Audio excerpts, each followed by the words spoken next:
Buka lalela uphile. Incwadi yesithupha. uJesu umfundisi.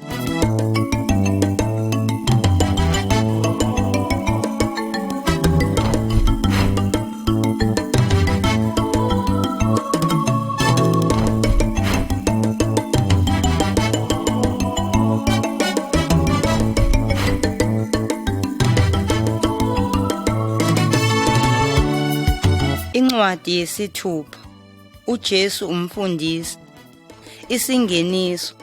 Sanibonani bangani, wozani nizolalela uthisha omkhulu kunabo bonke. Igama lakhe nguJesu Kristu. Thatha incwadi eluhlaza uma uzwa lo msindo, uphenye isithombe esilandelayo.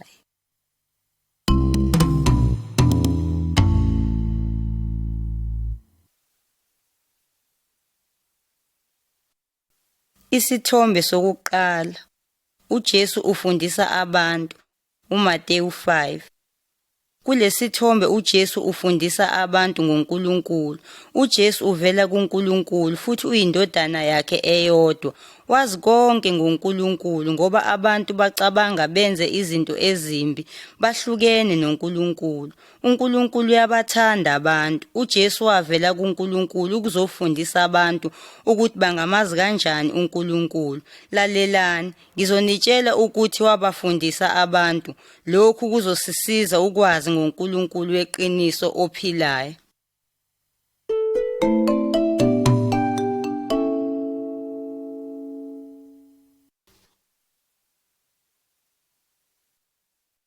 Isithombe sesibili. Izindlu ezimbili. uMateyu 7 ivesi 24 kuya kuvesi 27. uJesu uxoxa indaba ngalamadoda amabili owabona encwadini. Enye indoda yakha indlu yayo edwaleni. Idwala liyisisekelo esiqinile. Lapho kufika isiphepho ayiwi. Le enye indoda yakha esihlabathini. Uma kufika isiphepho yawa indlu. uJesu wathi indoda eyakha indlu yayo edwaleni ihlakaniphile. Kumele sakhe izimpilo zethu edwaleni eliqinile. uJesu uqobo lwakhe uyisisekelo esiqinile. Kumele silalele izimfundiso zakhe. Uma simlalela uzosisiza ekunqobeni uSathane nemidlinzo nezenzo ezimbi ezimpilweni zethu. uJesu usinika amandla futhi uyasihola noma kufika izinkinga.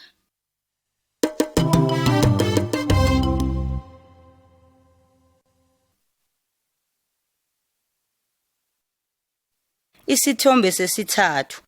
Ukukhanya kumele kubonwe.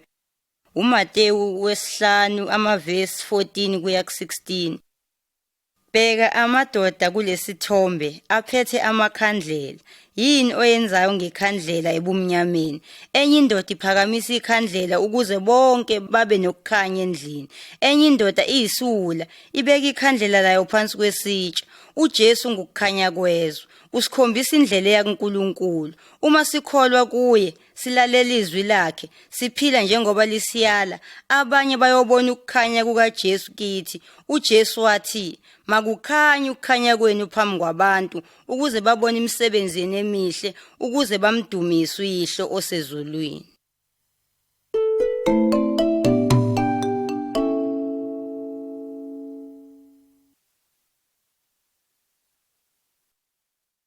Isithombe sesine.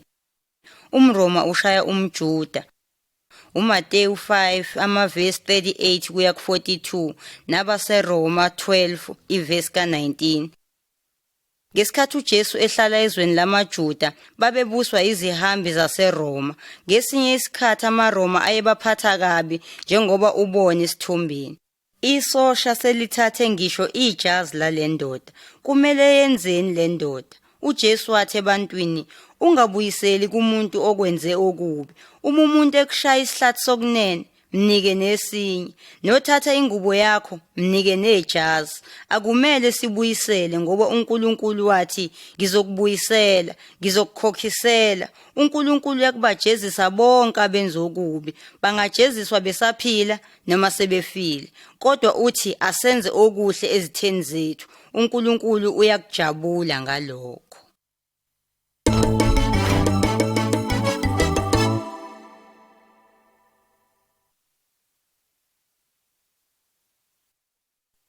Isithombe sesihlanu.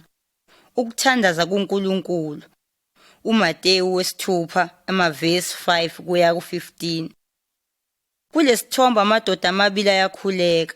Enye indoda imphandle emgaqweni, isho umkhuleko omude, ufuna bonke bambone bamdumise. uNkulunkulu akawuphenduli umkhuleko walolu hlobo, kodwa kumele sifane nalendoda ethandaza endlini, lapho ibonwa nguNkulunkulu kuphela.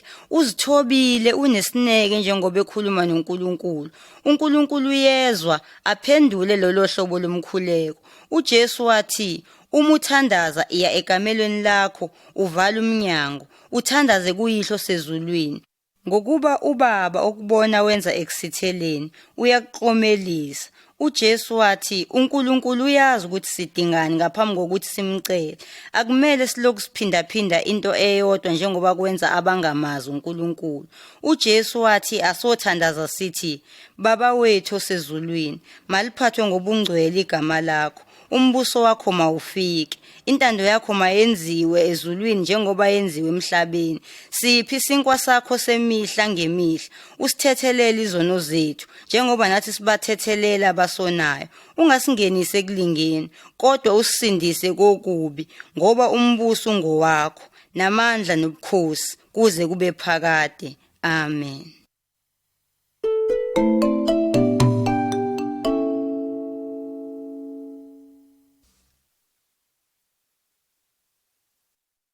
Isithombe sesithupha. Umoni utshala ukhula. uMateyu 13 amavesi 24 kuya ku30 no36 kuya ku43. Amadoda amabili atshala ukhula ensimini esanda kulinywa. Lawo madoda ayizitha zomninindawo. Wayengakwazi ukususa ukhula ngoba wayezobulala izitshalo zakhe. Ngesikhathi sokuvuna wabopha ndawonye ukhula nesitshalo zakhe ukuba kushiswe. Bangani, uNkulunkulu unjengomninindawo, uSathane ungomubi. Emhlabeni utshale abantu ababi phakathi kwabantu bakaNkulunkulu. Uma isikhathi sivuma, uJesu uyobuya futhi, uyohlukanisa abangalungile kulabo abakhonza nabalalela uNkulunkulu. uJesu uyothatha abantu bakhe abe nabo ingunaphakade, kodwa ababi bayohamba bayongena esihogweni noSathane, endaweni yokuhlupheka okungunaphakade nokuhlukana noNkulunkulu. Ngizohamba noJesu,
Isithombe sesikhombisa. uJesu nezingane. uMateyu 18 amavesi elokuqala kuya kwelesithupha noMateyu 19 ivesi 13 kuya ku15. Bheka, ngelinye ilanga abantu baletha izingane kuJesu ukuba azithandazele azibusise futhi. Abalandeli bakaJesu bazama ukuzixosha, kodwa uJesu akakuthanda lokho, wathi, Vumelani abantwana beze kimi, ngokuba umbuso wezulu ungowabanjalo. Waphinda wathi, ngaphandle nishintshe nifane nezingane, ngeke niwubone umbuso wezulu. Abantu abakhulu embusweni bazithobe njengezingane. Bangani, laba abaziqhayisayo nabacabanga ukuthi bangcono kunabanye, ababona abalandeli bakaJesu weqiniso.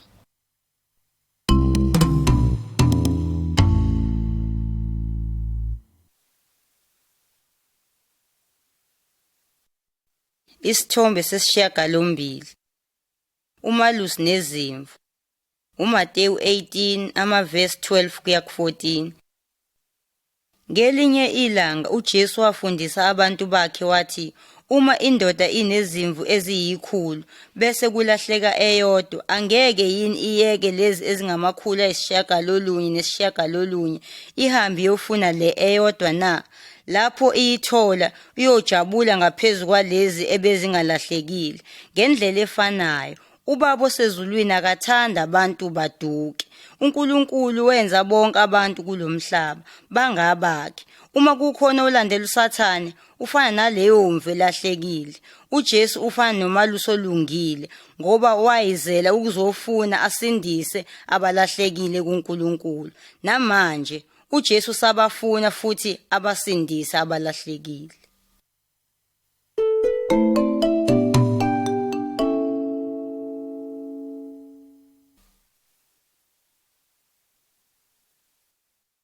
Isithombe sesishiyagalolunye. Inceku engaxoleli. uMateyu 18 ivesi 21 kuya ku35. Inceku yayikweleta inkosi imali eningi, kodwa ingakwazi ukuyikhokhela. Inkosi yase ithenga inceku nomndeni wayo njengezigqili. Inceku yancenga inkosi ukuba iyinike isikhathi. Inkosi yayizwela inceku, yayisigcina isikweleti wayixolela. Ngaphandle inceku yahlangana nenye eyayikweleta ingakwazi ukuyikhokhela, yathi ifuna imali yayo. Wayifaka etilongweni ize iqede isikweleti sayo.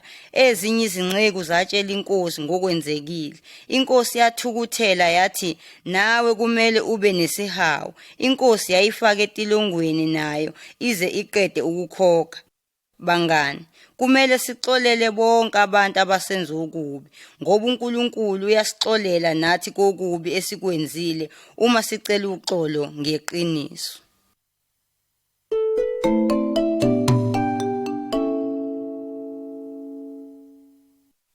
uJesu lo unobubele nami. uJesu unobubele nami. uJesu unobubele nami. unobubele. uJesu lo unobubele nami. uJesu unobubele nami. uJesu lo unobubele nami.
Isithombe seshumi.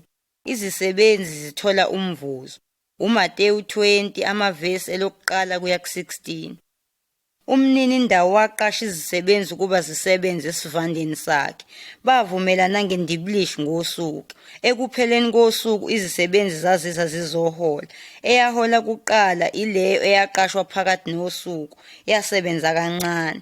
Kodwa umqashi wayinika indibilishi, okwabe kungumholo wosuku. Indoda yesibili yasebenza isigamu sosuku, enye yasebenza usuku lonke, kodwa bahola ngokufana. Indoda eyayisebenze ilanga lonke yakhononda, yayifuna imali eningi, kodwa umqashi wayo wathi, "Bangani, akukona ukuthi angithembekile kinina. Sivumelane ngendibilishi eyodwa. Nginelungelo lokwenza noma yini ngemali yami. Uyadinwa ngoba nginomusa?" Bangani, uNkulunkulu njengomninindawo. uNkulunkulu uhlala eneqiniso, futhi uneqiniso nomusa. Unikela ngempilo engunaphakade, futhi abukhokhelwa ubuhle bomsebenzi owenziwa abantu emhlabeni.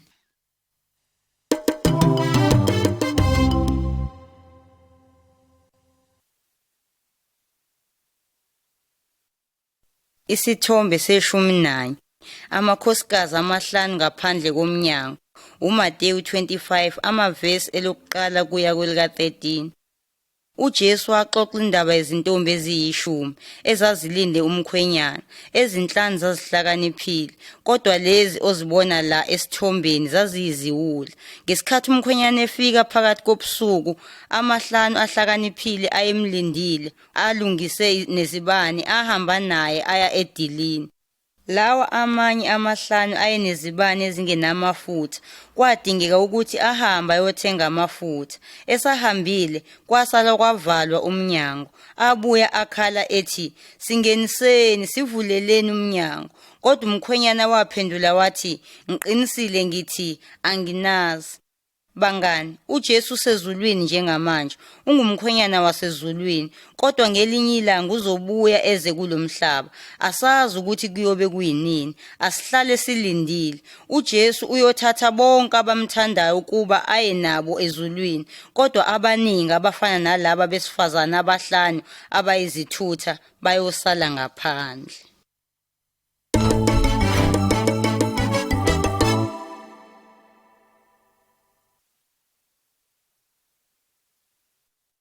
Isithombe se-12. Umninimuzi nezinceku zakhe. uMateyu 25 amavesi 14 kuya ku-30. Ungakulindela kanjani ukuza kukaJesu? Lalela lesi sicebi sendoda osibona la esithombeni. Sibuya ekhaya emva kohambo olude.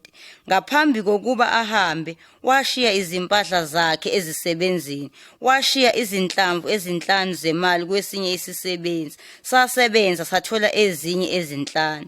Esinye wasinika ezimbili. Sasebenza sathola ezinye ezimbili ngaphezulu. Esebuyile, waziklomelisa ngokufanayo. Inceku yesithathu nayo eyathola ucwezu lwemali yalufihla endaweni eyaziwa yilona. Ayisebenzanga ukuthola olunye. Umninimuzi kwamdina lokho, ngoba yakhombisa ubuvila. Wathatha imali esisebenzini wasixosha. Bangani, uJesu ungumholi wamakholo. Uye ezulwini kodwa uzobuya eze emhlabeni. Uyakholwa ukuthi izinceku zakhe zizomphilela, zitshele nabanye ngaye. Unikele ngomoya ongcwele ukuba ubasize kulokho. Kuhle ukusebenzisa konke esinako ukumkhonza, futhi wathembisa ukuklomelisa labo abamsebenzela ngokwethembeka. Siyakudumisa,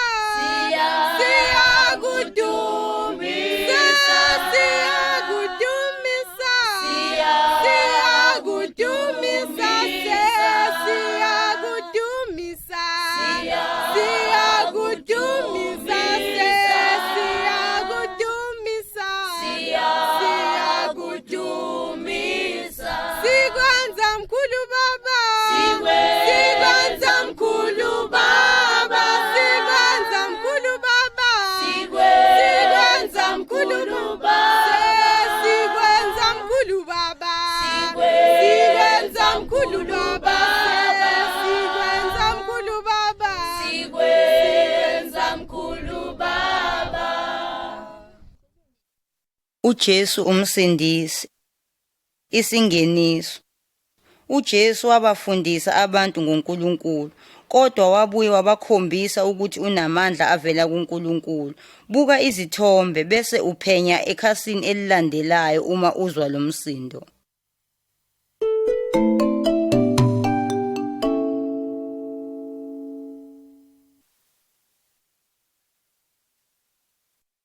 Isithombe seshumi nantathu. uJesu uyabhabhadiswa. uMarku wokuqala amavesi elesine kuya kwelika-11. Kulesithombe sibona uJesu ngaphambi kokuthi aqale ukufundisa.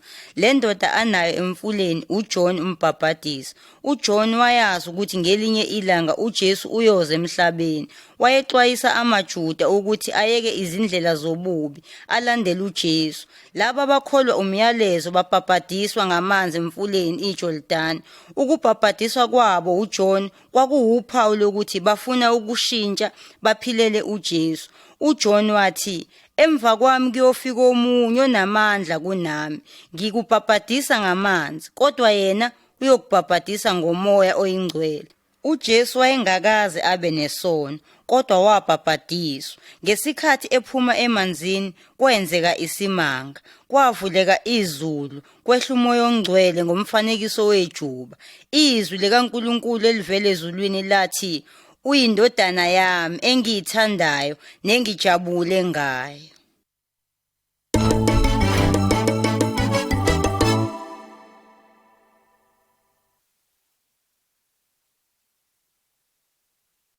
Isithombe seshumi nane. uJesu ubiza abafundi. uMarku wokuqala amavesi 12 kuya ku-20.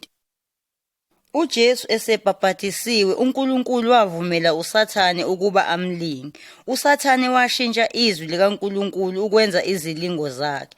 Kodwa uJesu wamnqoba uSathane ngokusebenzisa izwi likaNkulunkulu ngamandla kaMoya oNgcwele. Esahlule uSathane, uJesu waqhubeka nokwenza ayekuthunywe uNkulunkulu.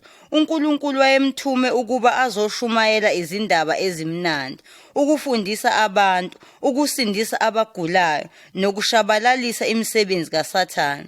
Ngelinye ilanga uJesu ehamba ngasemfuleni iGalile, wabona uSimoni no-Andrew befaka inethi emanzini ngoba babengabadobi. uJesu wathi, "Wozani ngilandeleni, ngizonenza abadobi babantu." Bamlandela. Waphinda wabona uJohane noJames, bamlandela ngokushesha lapho ebabiza. uJesu wakhetha amanye amadoda angu-8, amadoda angu-12 aba abafundi bakaJesu. Emva kwesikhathi amadoda aba abapostoli, okusho ukuthi abathunyiwe. Bashumayela baphilisa abagulayo ngegama likaJesu. Wabanika amandla ngoMoya oNgcwele ukukhipha omoya ababi. Ngaphambi kokuba uJesu abuyele ezulwini, wanika abapostoli bakhe lo myalelo, "Hambani nenze abafundi kuzo zonke izizwe, nibafundise ukulalela konke enginiyale ngakho." Okusho ukuthi noma ubani ofuna ukuba umlandeli kaJesu kumele alalele imiyalo kaJesu, atshele nabanye ngevangeli likaJesu, akwenze lokhu ngoMoya oNgcwele, bese uJesu ahambe nabo, uNkulunkulu asebenze ngabo.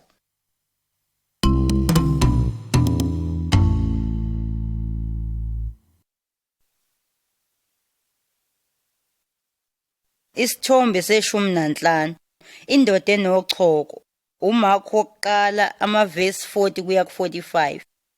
Indoda enochoko yeza kuJesu, yaguqa phambi kwakhe yamncenga, "Umuthando ungangihlamlula." Abanye babesaba ukusondela eduze kwayo, kodwa uJesu wayidabukela, wayithinta wathi, "Ngiyakuthanda, hlambuluka." Ngokushesha indodana yalapheka uchoko. Ngenxa yokujabula yatshela wonke umuntu. Bangani, isono sinjengochoko, sisehlukanisa noNkulunkulu kanye nabantu, kodwa uma siza kuJesu uyasihlambulula ezonweni zethu.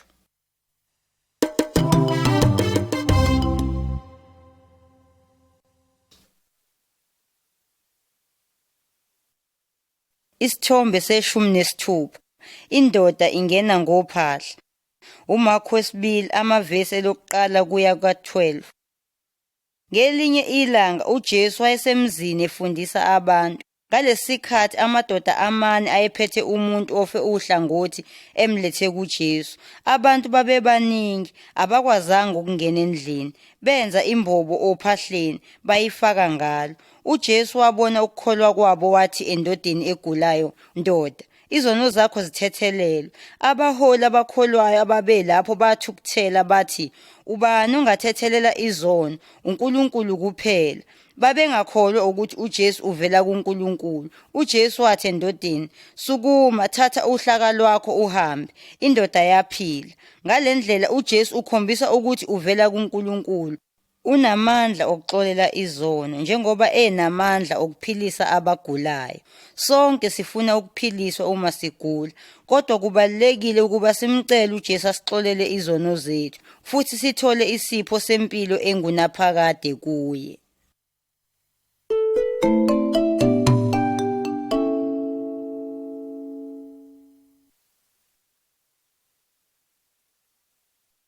Isithombe se-17. uJesu uphilisa isandla sendoda. uMarku 3 amavesi lokuqala kuya kwelesihlanu. Lapha sibona uJesu endlini kaNkulunkulu ebizwa ngethempeli. Abaholi abakholwayo nabo bakhona. Kwakuwusuku olubalulekile lwesonto. AmaJuda ekhonze uNkulunkulu. Umthetho wawuthi akusetshenzwa. Khona lapho kwakunendoda eshwabene isandla. AmaJuda ambuka uJesu ukuthi uzoyiphilisa yini le ndoda. uJesu wayebanakekela abantu, namanje usanakekela. Abaholi babengakhathalele abantu. Babefuna uJesu aphule umthetho bese bayambulala. uJesu wathi, "Umthetho wethu usivumela ukuba senzeni ngalolu suku, okubi noma okuhle, ukusindisa noma ukubulala." Abaphendulanga ngoba izinhliziyo zabo zaziqinile. Wathi kule ndoda, "Yelula isandla sakho." Yaselula, yasibona siphilile sinamandla. Bangani, kumele simkhonze simlalele uNkulunkulu, kodwa kumele sibanakekele abanye. Ngaphandle kwaloko, ukukhonza kwethu uNkulunkulu kuyizeleze.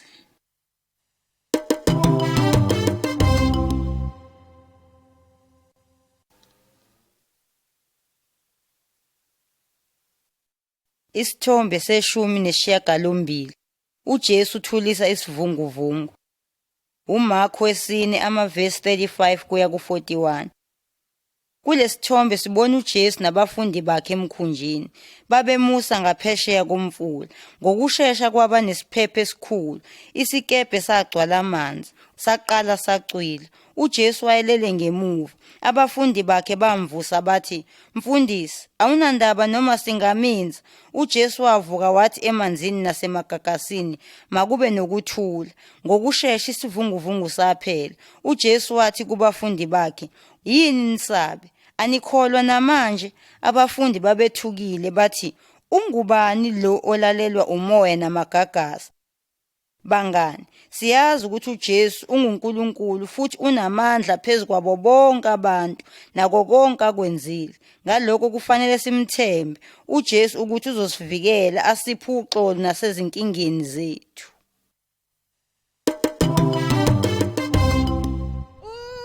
Ukuthula.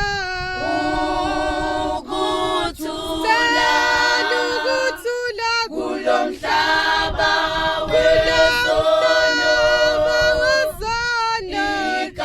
igazi likaJesu linyenyeza ukuthula.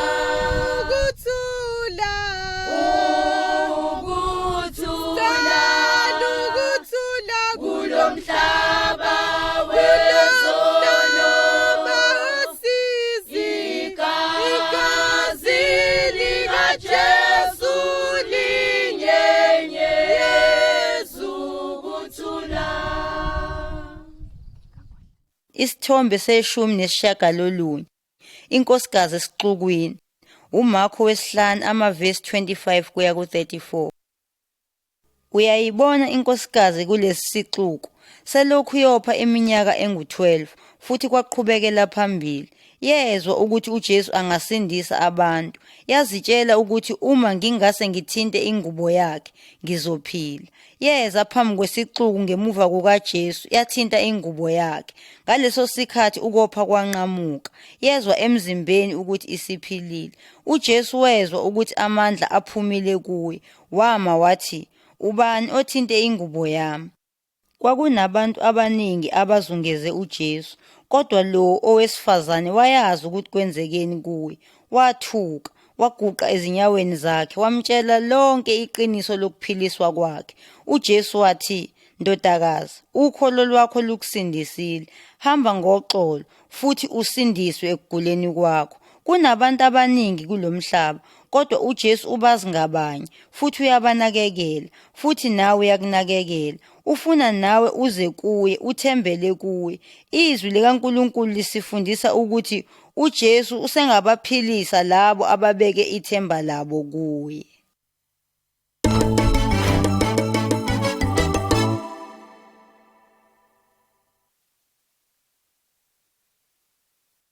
Isithombe samashumi amabili. uJesu nengane efile. uMarko 5 amavesi 22 kuya ku-24 no-35 kuya ku-43.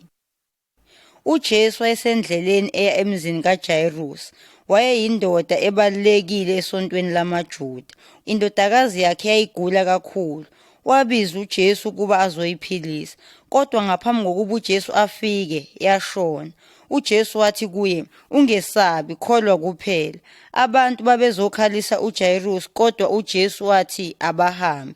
uJesu wathatha uJayirusi nomkakhe kanye nabafundi bakhe abathathu lapho kulele khona ingane efile. uJesu wabamba ingane ngesandla wathi, "Ntombazanyana, ngithi kuwe vuka." Ngokushesha yavuka yazulazula endlini, bayinika ukudla. Yebo, uJesu unamandla ngisho naphezu kokufa. Laba abakholwa belandela yena akumele bakusabe ukufa.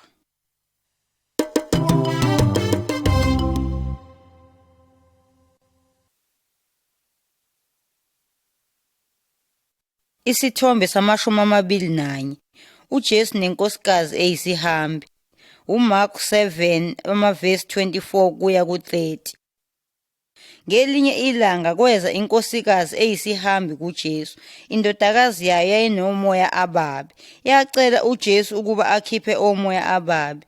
Kodwa uJesu wathi uzosiza abantu bamaJuda kuqala. Kungaba ukondla izinja ngaphambi kwezingane uma ayengasiza izihambi ngaphambi kwamaJuda.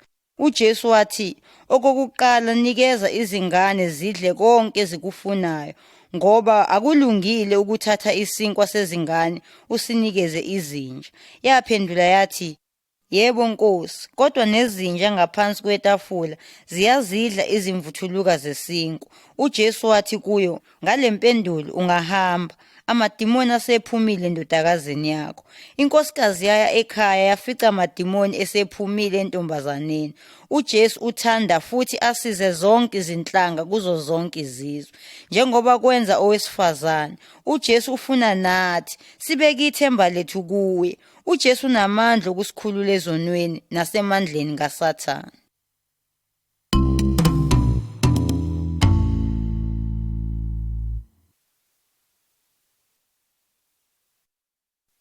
Isithombe samashumi amabili nambili. uJesu nesithuli. uMarko 7 amavesi 31 kuya ku-37. Abantu baletha indoda kuJesu. Yazalwa ingezwa futhi ingakhulumi kahle. Bamncenga ukuba abeke izandla zakhe kuyo. Wayisusa indoda esixukwini, wafaka iminwe yakhe ezindlebeni zayo, wathifela, wathinta ulimi lwayo. uJesu wabheka kuNkulunkulu ezulwini wathi, "Vuleka." Ngokushesha indoda yezwa yakhuluma kahle. Abantu bamangala bathi, "uJesu wenza zonke izinto kahle. Wenza ngisho izithuli zizwe nezimungulu zikhulume."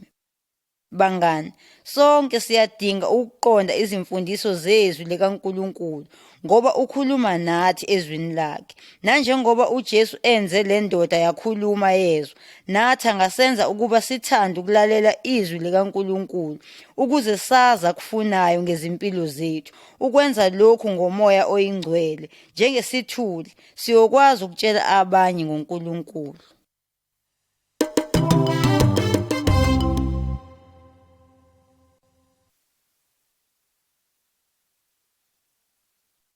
Isithombe sama-23. uJesu uvula amehlo empumputhe. uMarko 8 amavesi 22 kuya ku-26. Abantu baletha indoda eyayingaboni kuJesu ukuze ayiphilise. uJesu wayihola ngesandla le ndoda, wayikhiphela ngaphandle kwesigodi, wathifela amehlo ayo, wabeka izandla zakhe kuyo, wabuza, "Kukhona okubonayo?" Indoda yathi, "Ngibona abantu, babukeka njengezihlahla, bayazulazula." Waphinda uJesu wabeka izandla emehlweni ayo, ase amehlo ayo ebona, yayisibona yonke into kahle. Bangani, uSathane akafuni simbone uJesu noma siqonde izwi lakhe. Uma sithemba kuJesu, uyakusenza ukuba sibone, siqonde kahle neqiniso lakhe ngokusebenza komoya oyingcwele. Kumele sikhuleke zonke izinsuku, simcela senzele lokhu.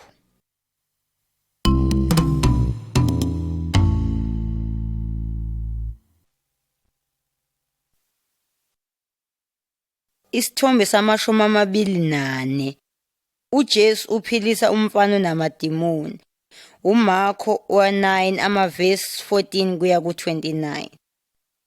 Indoda yaletha indodana yayo kubafundi bakaJesu, yabacela ukuba bakhiphe amadimoni endodaneni yayo, kodwa abakwenzanga. Wase eyisa kuJesu. Lapho imimoya emibi ibona uJesu, yenza umfana waba nesifo sokuwa esibi.